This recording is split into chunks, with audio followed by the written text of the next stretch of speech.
चलो, chapter number second है जो इंडियन इकोनॉमी का, जो 1950 टू 1990 तक की जो कंप्लीट इकोनॉमी है उसके एक ओवरव्यू और उसके कुछ 5 ईयर प्लान्स क्या थे, किस बारे में थे, उनके बारे में चलो हम जानते हैं, है ना।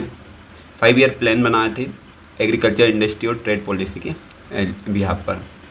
चलो देख लेते हैं टाइप्स ऑफ इकोनॉमिक सिस्टम, कितने टाइप के हमारे इकोनॉमिक सिस्टम है ये देखते हैं। तो एक है आपका कैपिटलिज्म, सोशलिज्म और मिक्स्ड इकोनॉमी। अब कैपिटलिज्म में जो इकोनॉमी है वो हम किसको बोलेंगे, ये देखते हैं पहले। Market economy means of production owned privately goods produced based on purchasing power, market demands and supply। Capitalism में होती है मार्केट इकोनॉमी को हम बोलते हैं, जो पूरी तरीके से किसके ऊपर है, मीन्स ऑफ प्रोडक्शन के ऊपर डिपेंड है। और ये कैसे ओन होता है, प्राइवेटली ओन होता है। Good produced based on purchasing power, market demand and supply के बिहाफ पे ये चलता है। दूसरा जो आपका है वो है कमांड इकोनॉमी, सोशलिज्म जिसको बोलते हैं, means of production owned entirely by government ना। कमांड इकोनॉमी या सोशलिज्म में गवर्नमेंट का जो उत्पादन होता है, production and distribution decision focused on social welfare. तो यहाँ पे सोशल वेलफेयर को ध्यान में रखते हुए ये चीज़ें प्रोड्यूस की जाती है। तो एक था आपका कैपिटलिज्म में मतलब पैसा या पूंजी की पावर पे, तो ये कहाँ पे होता है आपका, ये यूएसए के अंदर है, और ये यूएसएसआर मतलब आप बोल सकते हो कहाँ पे, ये है आपके रसिया के अंदर। दूसरा इसके बाद आती है मिक्स्ड इकोनॉमी, जिसमें हम इंडिया को ले सकते हैं। Combined public sector strength with private enterprise, government controls major heavy sector while private sector drives consumer goods.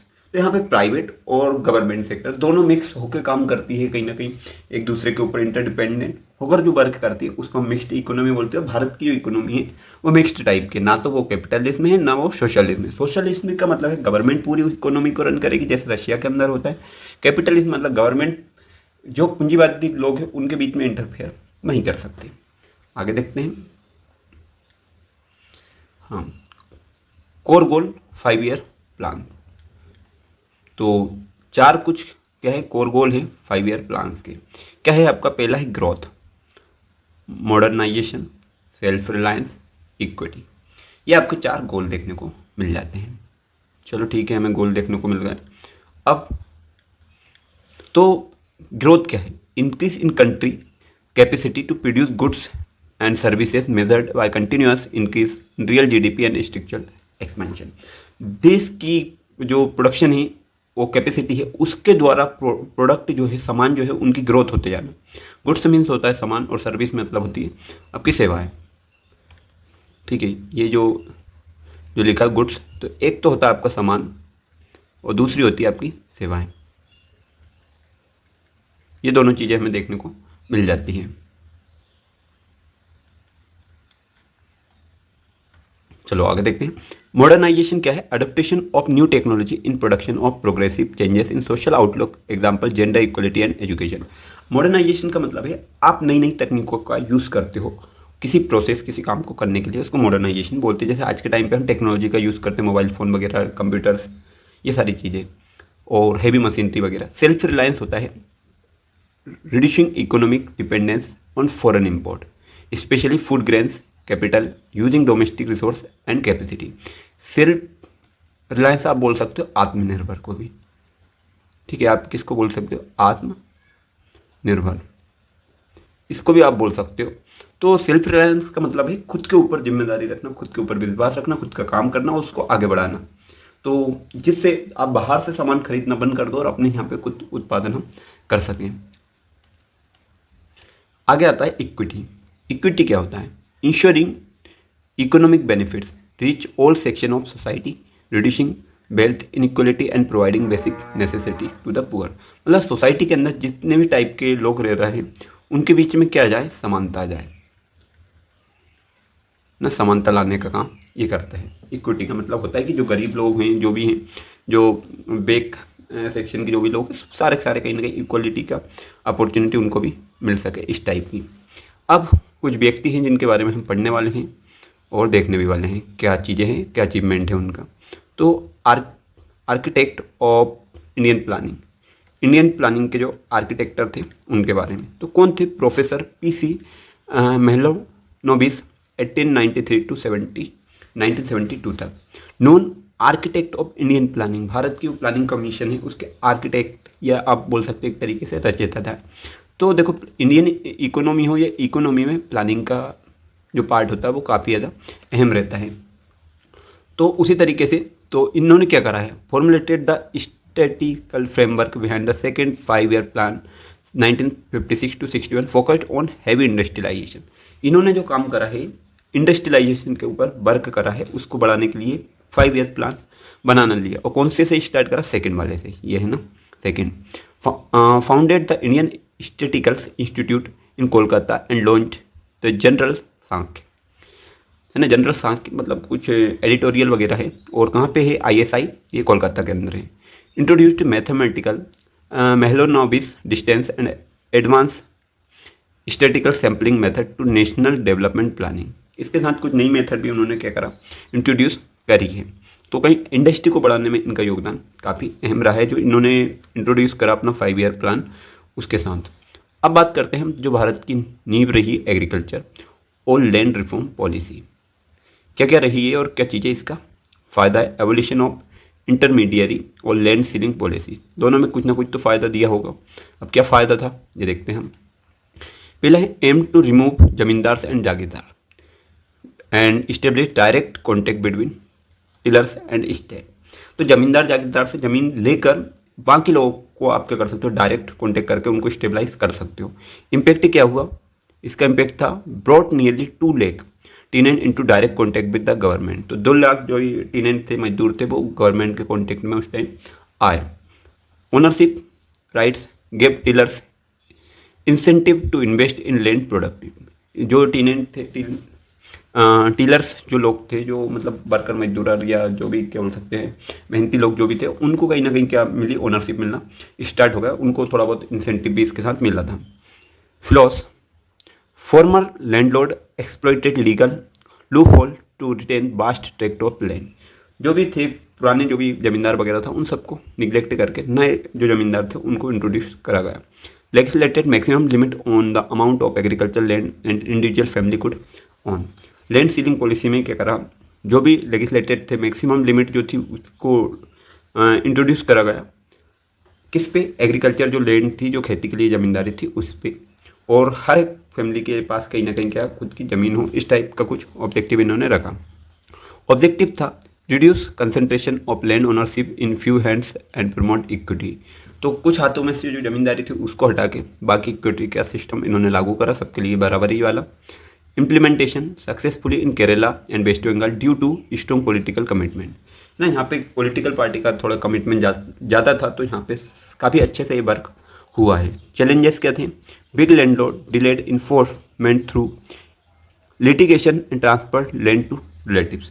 तो जिनके पास बहुत ज़्यादा ज़मीन थी तो उन्होंने क्या करा, लिटिगेशन टाइप से जो काम करवाए हैं, मतलब जो दस्तावेज वगैरह जो भी थे उनके द्वारा उन्होंने चेंजेस करवाए, और वो जो भी चीज़ें थी अपने पास ज़मीनें वगैरह, वो अपने जो भी रिलेटिव हैं उनके नाम पे कहीं ना कहीं उन्होंने करवाई है। एग्रीकल्चर एंड ग्रीन रिवोल्यूशन, इसका महत्वपूर्ण योगदान रहा है। मेन कारण रहा है इसमें HYV seeds package, introduce high yielding variety seeds requiring adequate irrigation chemical fertiliser and pesticide. ये सारी चीज़ों का कहीं ना कहीं योगदान हुआ। हाई क्वालिटी के बीज हों, HYV जिसको बोलते हैं, इरिगेशन सिस्टम पर्याप्त हो, केमिकल फर्टिलाइजर और पेस्टिसाइड हमें मिले। फेज फर्स्ट कब से स्टार्ट हुआ, तो ये हुआ 1960 to 70, restrict to affluent state Punjab, Andhra Pradesh, Tamil Nadu, focusing on wheat and rice. इन स्टेट में बीट, गेहूं और धान जो है उसकी खेती पे काफ़ी ज़्यादा ध्यान दिया गया। फर्स्ट फेज में 1960 से 70 के बीच ये चला। सेकेंड जो फेज था 70 से 80, spread to more crops and wide spread region across India. Bharat के बहुत सारे हिस्सों में ये फेज चला है, और इससे काफ़ी अलग अलग जो फील्ड है उसमें भी क्या हुआ, ग्रोथ हुई है। Market surplus, output produced by farmer over self consumption sold in market bringing down food price for low income groups. तो लोगों ने क्या करा, मार्केट में अब उत्पादन बढ़ गया, तो जो भी चीज़ें हैं वो कहाँ पे, मार्केट में काफ़ी ज़्यादा क्वांटिटी में वो होने लगी, जिससे फूड प्राइस वगैरह जो है वो थोड़ी बहुत क्या होने लगी, कम दिखाई देने लगी, क्योंकि जो भी चीज़ें थी प्रोडक्शन वगैरह वो इनका हाई हो गया, और फूड की जो भी कमी थी वो भी कहीं ना कहीं ख़त्म होना स्टार्ट हो गई। Agriculture subsidies, the agricultural subsidies debate. अब क्या है, argument for subsidies, argument against subsidies, है ना। कुछ लोग समर्थन में, कुछ लोग विरोध में। तो आर्गुमेंट क्या है subsidy, farming in India is high risk encourage adoption of new modern technology as Y seed and fertiliser. Modern technology India के अंदर काफ़ी मुश्किल से इनकरेज होती है ना, लोग मानते नहीं, बड़ी मुश्किल से क्या होते हैं, सेटिस्फाई होते हैं। तो एक तो चैलेंज ये रहा, तो इसमें कुछ फ़ायदा मिला। Crucial for marginal small farmer who can not afford market price for critical input. तो उनको भी फ़ायदा हुआ, जो छोटे मोटे किसान हैं जिनको मार्केट प्राइस नहीं मिल पाती या अफोर्ड नहीं कर पाते, उनके लिए सब्सिडी काफ़ी, क्योंकि आधा 50-60% गवर्नमेंट उनको प्रोवाइड करती है। Eliminating subsidies increase gap between rich and poor farmers violating equity principle. तो जो रिच और पुअर हैं उनके बीच का जो गैप है उसको कम करने का काम करती है कौन, सब्सिडी, जिससे इनको भी क्या हो जाए, फ़ायदा हो जाए, बीज खरीद सकते हैं, फर्टिलाइज़र और पेस्टिसाइड वगैरह का यूज़ कर सकते। Subsidies were mean for initial technology continuing them burden state finance. तो सब्सिडी का इम्पेक्ट ये है कि काफ़ी ज़्यादा किसान जो छोटे हैं उनको कंटिन्यूस पैसा देने में, मतलब गवर्नमेंट की जो इकोनॉमी है उस पर थोड़ा असर पड़ता है। तो उधर कहीं ना कहीं ये बर्डन किसके ऊपर आ जाता है, गवर्नमेंट के ऊपर कहीं ना कहीं आ जाता है, स्टेट फाइनेंस के ऊपर। Benefit often appropriate by fertiliser industry and affluent big farmer rather than need small tiller. तो कुछ लोगों को फ़ायदा होता है लेकिन कुछ लोगों को नुकसान होता है, जैसे फर्टिलाइजर इंडस्ट्री वगैरह है, उनको काफ़ी मतलब कम प्राइस पे, लो प्राइस पे किसानों को चीज़ें देना पड़ती हैं। वो किसकी वजह से, जो भी छोटे किसान हैं उनकी वजह से। Leads to wasteful use of scarce resource like ground water and chemical over use.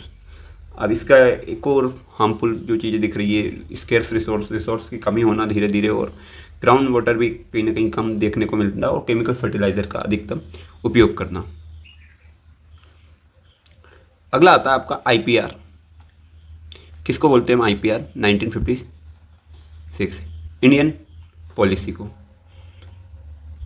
जो कब बनाई थी, 1956। शेड्यूल कैटेगराइजेशन, मतलब एक शेड्यूल करके कुछ कैटेगरी में डिवाइड कर, आप कैटेगरी याद रखना।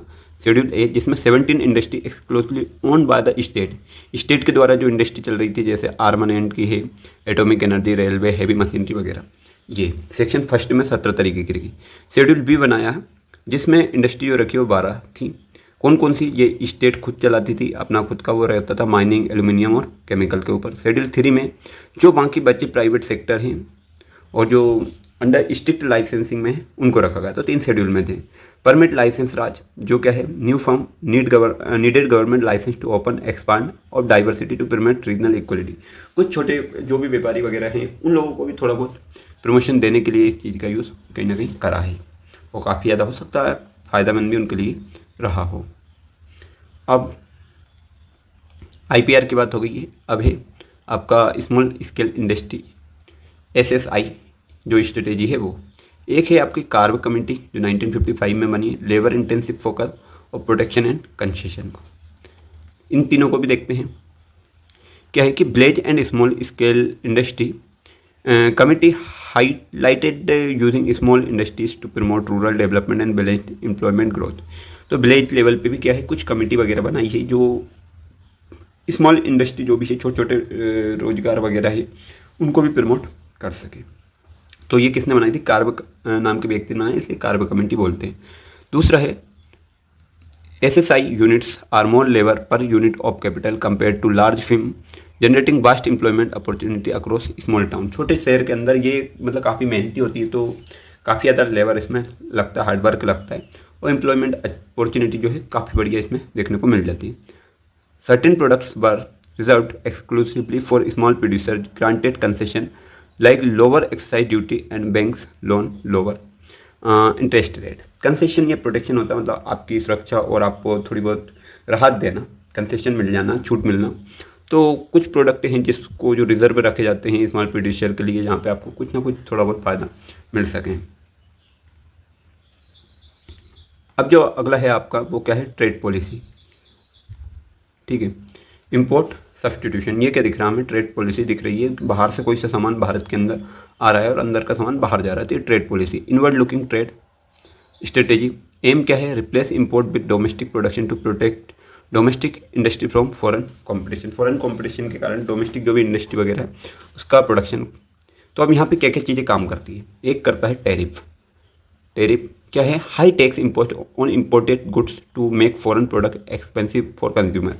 बाहर से जो भी चीज़ आई है उसको महंगा बनाने के लिए आप कौन सी चीज़ यूज़ करते हैं, टैरिफ, उनके ऊपर टैक्स बढ़ा देते हैं जिससे वो महंगी हो जाए और भारत की जो चीज़ें हैं वो सस्ती रहे, तो लोग जो खुद की है मेड इन इंडिया वाली चीज़ें हैं वो स्वदेशी चीज़ें ज़्यादा खरीदें। क्यूटास, ये क्या है, quantity restriction fixing the minimum maximum limit on goods imported.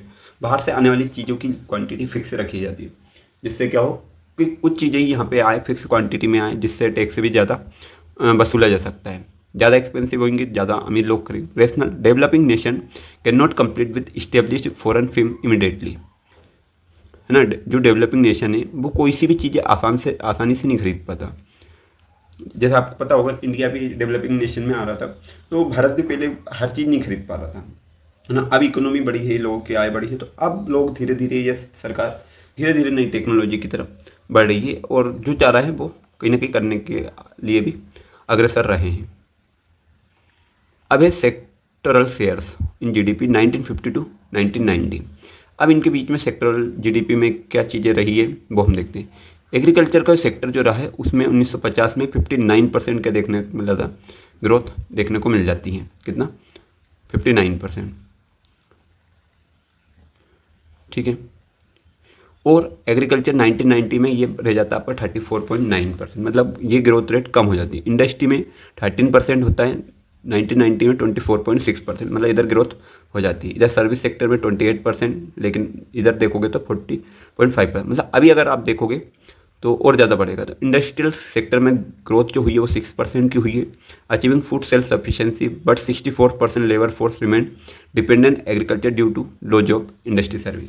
Industry service कम होने के कारण बाकी चीज़ें कहीं ना कहीं घटी है। तो हमारे यहाँ पे चीज़ें क्या बढ़ी है ये देखते हैं।